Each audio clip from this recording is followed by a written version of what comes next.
C'est la culture. Merci d'être avec nous pour le dossier consacré à la famille El Maleh. Vous avez sans doute vu récemment soit la sœur, soit le frère, soit les parents apparaître dans les médias et les réseaux sociaux.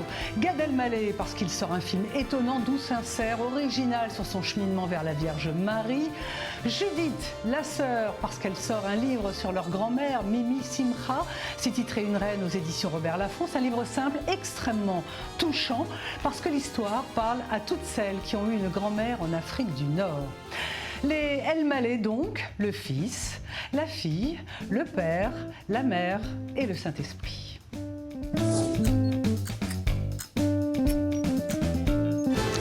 Voilà, et au jeu des 7 familles, eh bien, on va demander la fille, Judith. Bonjour, merci beaucoup d'être dans Culture, Judith. Merci de m'accueillir, bonjour. Voilà, merci pour ce livre parce qu'on y a retrouvé nos grands-mères, ces femmes effacées, dévouées, même si la vôtre était peu démonstrative, on a retrouvé quand même ces grands-mères qui faisaient à déjeuner ou à dîner pour 25 personnes et qui restaient dans un petit coin de la table, qui avaient des buffets avec la petite clé, voilà, et surtout des appartements impeccables. Et puis c'est des femmes qui avaient des secrets, des émois, des douleurs, des terreurs et qu'on n'a jamais su, donc vraiment merci pour elles. La vôtre, Mimi ou Simcha, elle a grandi dans le Mela de Casablanca, vraiment très pouilleux. Et pour nourrir sa famille, elle a été mariée de force, sans rien comprendre. Alors on ne va pas tout raconter du livre parce qu'on n'aime pas faire ça en culture, mais je voudrais, Judith El Maleh, que vous nous disiez comment vous avez fait pour cette première scène. Comment vous vous êtes mise dans la tête de votre grand-mère, Mimi, pour cette première scène?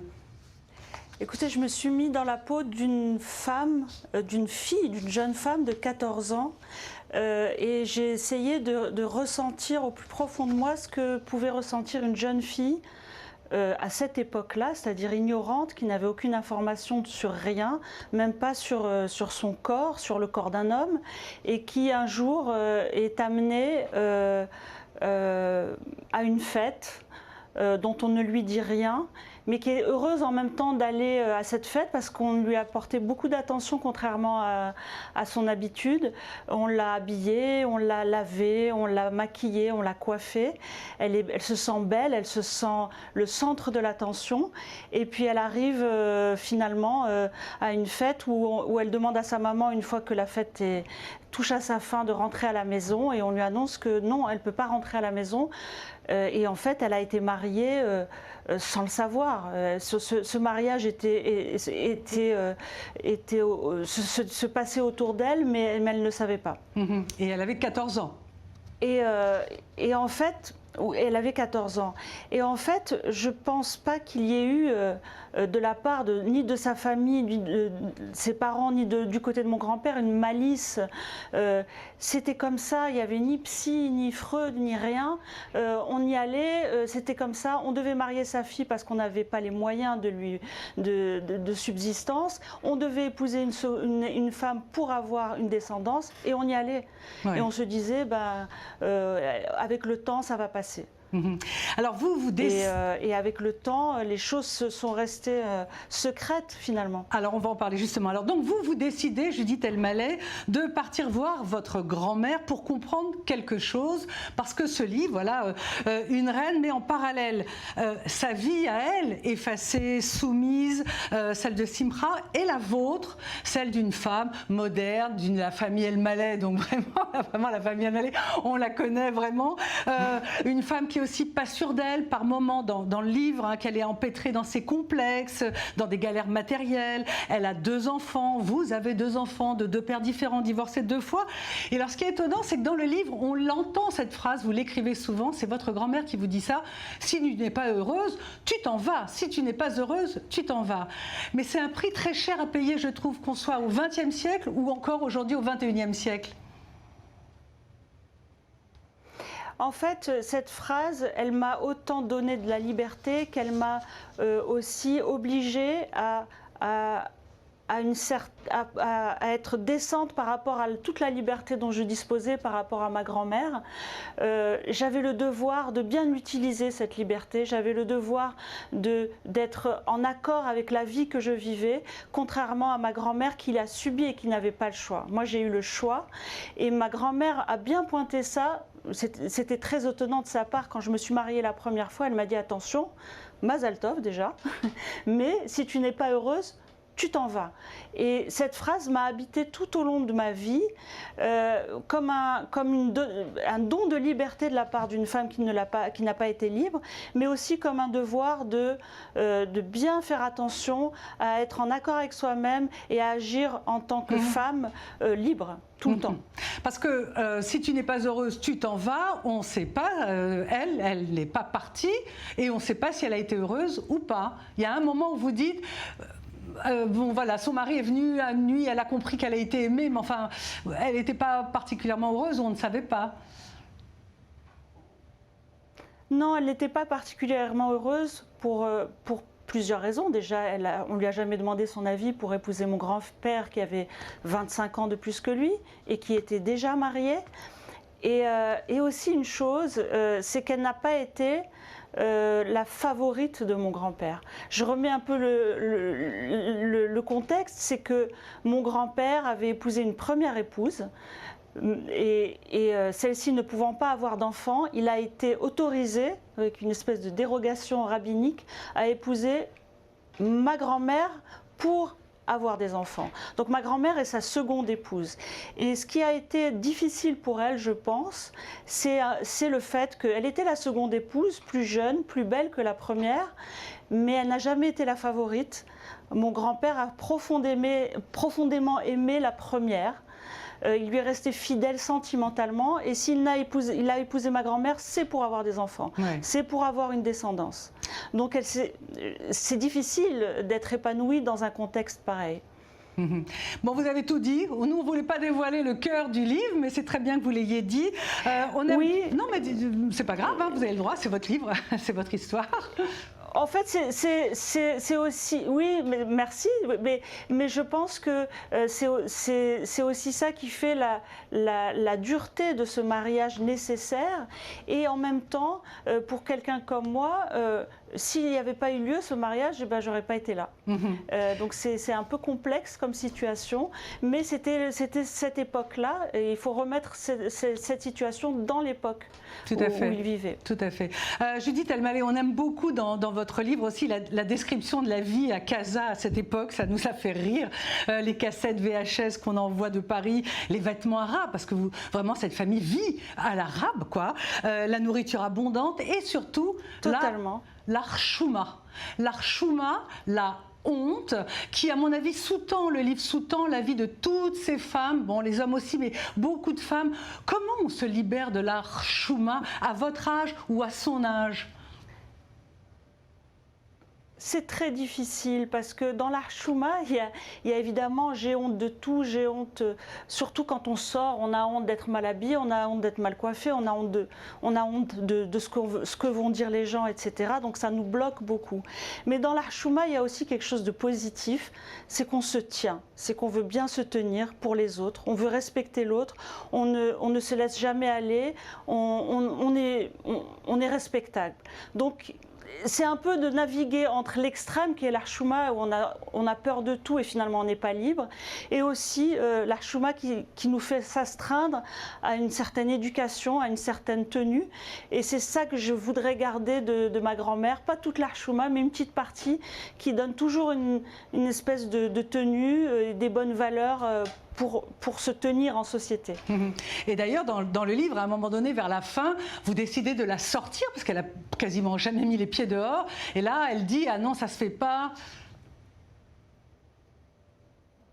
Oui, ça ne se fait pas parce qu'elle n'a pas bien les cheveux complètement teints. Elle voulait faire sa teinture avant et moi je la suis jusqu'où elle veut aller. Je m'organise pour qu'elle ait ses cheveux faits, qu'elle soit bien habillée. Elle me dit, mais comment on va faire? On va sortir que des femmes. Je trouve quelqu'un pour nous accompagner, un monsieur pour nous accompagner. Je veux absolument la faire sortir. Je vais jusqu'au bout de son raisonnement pour qu'elle puisse sortir. Et aussi pour moi, pour pouvoir la voir au bord de la mer, savourer un moment simple, heureux. Sans avoir peur du regard de l'autre et juste kiffer, comme on dit, mais ce sont des choses qu'elle a rarement fait dans sa vie. Bien sûr. Elle s'est tenue, elle a été une figure, elle a été une personne, une reine en fait. Et dans la reine, il y a une tenue, mais il y a aussi ne jamais se plaindre, ne jamais, never explain, never complain, comme disait la reine d'Angleterre. Et c'est un peu ça. Oui, enfin, c'est un surmoi. Beaucoup de dignité aussi. Un surmoi colossal. Donc, je trouve quand même que dans le livre, Simra a une vie quand même assez horrible. C'est la mère de votre papa, David El Maleh. C'est lui qui fait basculer un peu tout finalement, parce que David El Maleh, on le connaît parce que c'est votre père, bien sûr. Il parle pas beaucoup, il est mime d'une certaine façon. C'est lui qui fait basculer l'histoire. Ouais. Oui, parce que ma grand-mère, dans cette drôle de conception familiale, a commencé à avoir des enfants à 15 ans et ses 3 premiers enfants, finalement, ont été élevés par la première épouse de mon grand-père. Et mon père étant le 4e, c'est là qu'elle a commencé à dire ça suffit, je vais pas donner mes enfants à la première femme, je vais les garder. Et mon père a été l'enfant de la transition, il a été entre les deux, il a été élevé par les 2 mamans. Et en écrivant ce livre, je me suis rendu compte que ça a teinté tout son caractère, son tempérament. C'est un homme discret, silencieux. J'imagine que quand il passait d'un foyer à l'autre, il ne pouvait pas raconter ce qui se passait dans l'un et dans l'autre. Et puis c'est quelqu'un qui est très attaché à la paix, à la conciliation entre les gens. Il a une manie, c'est quand 2 personnes sont fâchées, il faut aller les réconcilier absolument. Et je pense que ça l'a marqué vraiment. Il y a, Judith El Maleh, il y a une constance dans votre livre qui caractérise les El Maleh, la famille El Maleh, c'est qu'on doit rire de tout, on doit rire des autres. Et vous écrivez, le rire omniprésent était également une façon d'être au monde pour chasser la douleur, le déchirement, les regrets. On rigole tout le temps là chez les El Maleh parce que c'est pas toujours drôle en fait. Oui. Non, c'est pas toujours drôle, mais en fait, moi quand j'étais adolescente, je me disais, mais ils vont arrêter quand de se rigoler tout le temps comme ça? Parce que c'était la famille au sens élargi qui rigolait tout le temps à table. Et les repas étaient des formidables fêtes. Et puis, avec le temps, je me suis rendu compte que c'était presque une survie dans un contexte pareil, de rendre agréable tous les moments, de passer de bons moments ensemble. Parce qu'avant tout, il y avait beaucoup d'amour dans cette famille. Et à quoi bon parler solennellement des choses? On habillait tout ça avec du rire, avec des plaisanteries, avec des exclamations. Et quelque part, je trouve avec du recul que c'était bien comme ça. On ne m'a pas caché les choses, on me les a enveloppées avec du rire. On me les a fait passer, on me les a ouatés avec du rire. C'est de la bonne matière pour des psychanalystes. Un psychanalyste qui prend toute la famille El Maleh, il fait... Ah oui, il y a de quoi faire. Il y a de quoi faire. Mais moi, je les trouve très marrants, vos parents. Il y a de quoi faire. Je les trouve tous très, très marrants. Votre maman, on la voit sur Instagram avec ses plats de couscous et sa delivery. Et votre père, surtout, il ne parle pas, donc on l'a bien compris. Vous écrivez toute sa vie. Il m'a raconté des histoires pour ne pas raconter son histoire. Le fait d'avoir tout balancé, comment ils ont réagi tous les deux? Et je ne parle même pas de Gad et son film reste un peu, je veux dire, ça balance quand même là chez les El Maleh. Ça balance, mais tout le monde le savait. Et puis ça n'est pas pris... Enfin, moi, j'en ai parlé à ma famille très ouvertement, à mes oncles. D'ailleurs, ils m'ont aidé à rassembler toutes les pièces du puzzle de la vie de ma grand-mère. Ça balance, mais ça balance quelque chose qu'on savait.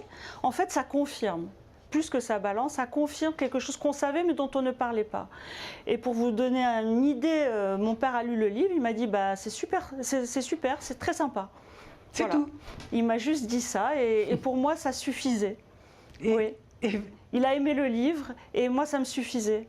Je respecte son silence et il m'a parlé, il m'a transmis des choses bien plus que s'il m'avait parlé. Il m'a transmis beaucoup d'amour, de sentiments et de sagesse sans même avoir à dire les choses. Donc ça me va.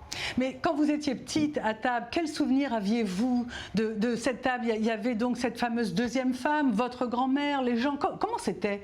Oui.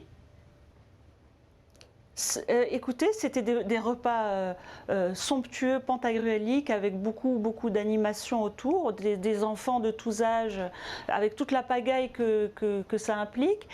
Et il y avait toujours quelqu'un qui racontait une histoire, en fait. Une histoire drôle, souvent.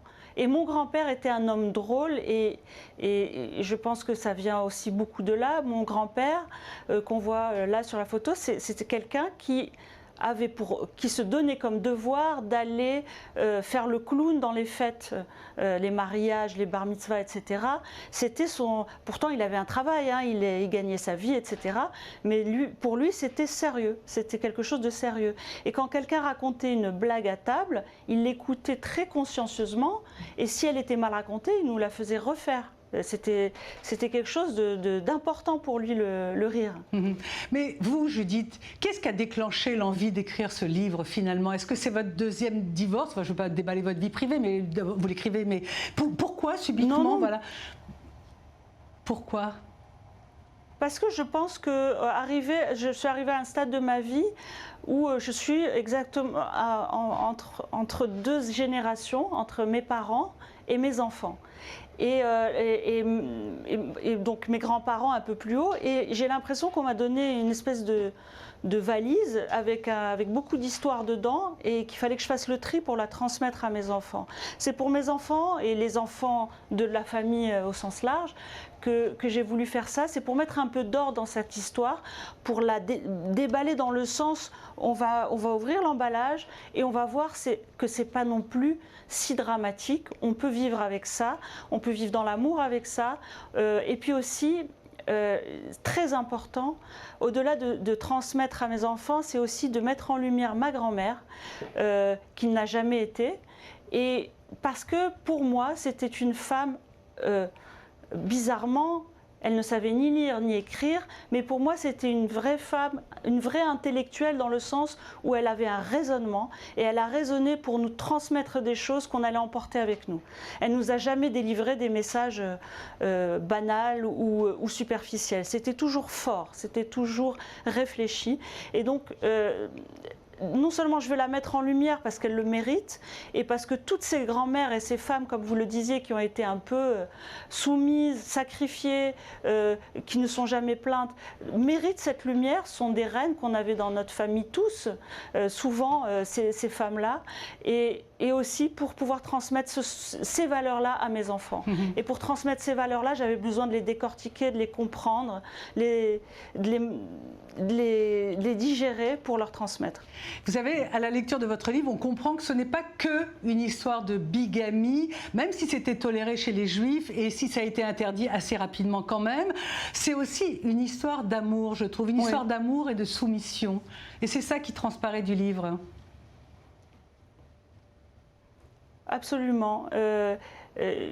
Moi, je fais un parallèle amusant entre ma grand-mère et Lady Diana, parce qu'elle a un peu subi le même sort de nos jours. Enfin, Lady Diana, le prince l'a épousée parce que la femme qu'il aimait n'était pas convenable et n'aurait pas pu lui donner d'enfants, etc.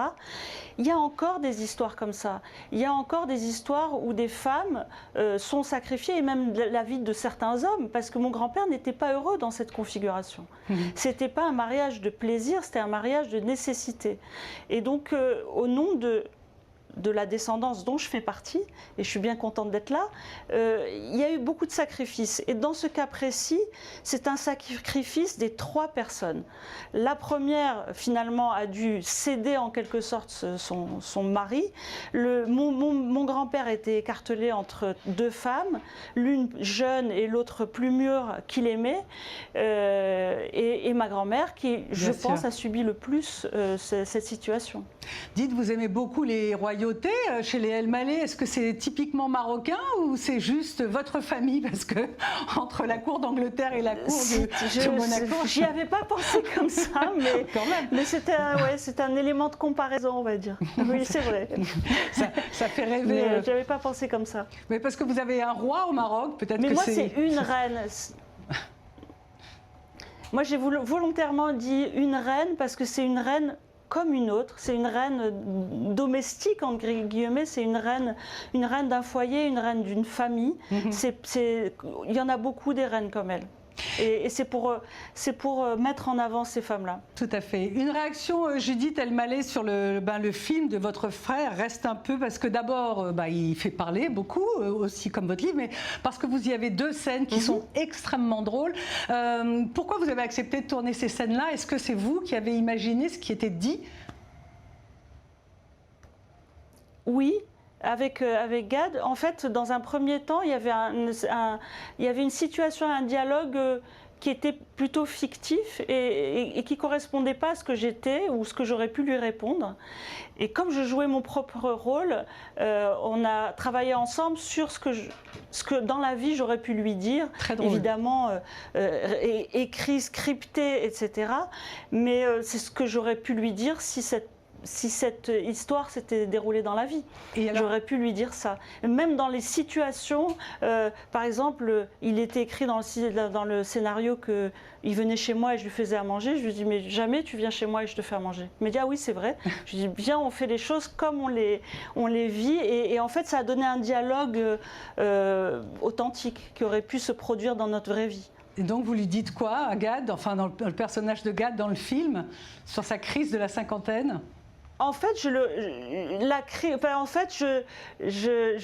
lui dis que cette phase qu'il a dans sa vie c'est une fantaisie par rapport à la crise de la cinquantaine des hommes qui souvent se lancent dans les marathons, prennent une femme de 25 ans de moins, conduisent des belles bagnoles, etc. Et en fait, je lui dis, mais pourquoi tu nous as pas fait une crise comme tous les autres, et au lieu de nous sortir ce truc-là. Et Judith, vous dites aussi autre chose. À un moment donné, vous êtes chez les parents, donc vos vrais parents, et vous dites, mais il y en a marre de Gad, et Gad par-ci, et le spectacle de Gad, etc. C'est fictif, ça aussi? C'est de la fiction, ou c'est ce que vous ressentez vraiment? Non, c'est pas fictif. Non, non. Ah, vous en avez marre de Gad? C'est ce que j'aurais... En fait, pas du tout, pas du tout, mais ce que j'aurais pu dire dans une situation pareille, c'est-à-dire que je me suis mise à la place d'une sœur lambda, même si on est très proches, on travaille ensemble et tout, mais c'est aussi pour dire à mes parents de se situer en tant que parents par rapport à des enfants qui sont dans la lumière, qui sont dans la vie publique. C'est difficile de rester parents. Et donc, en fait, c'est ça que je leur demande, c'est rester les parents. Soyez, dites ce que vous avez à dire, même si c'est quelqu'un de public, et ils ne s'en privent pas d'ailleurs. Bon, mais vous, qu'est-ce que vous dites quand vous dites j'en ai marre? C'est ça que je voulais leur dire. Et quand vous dites j'en ai marre? Oui, j'en ai marre, parce que comme c'est... Oui, dans cette séquence-là, j'en avais marre. C'est aussi que quand quelqu'un est dans la vie publique, ça prend de la place, ça prend de l'importance. Et c'est pour remettre tout à échelle. Vous voyez, c'est un peu mon rôle, j'ai l'impression, dans la famille, c'est remettre tout à plat. Alors on entend parler... Donc voilà pourquoi je dis ça à mes parents.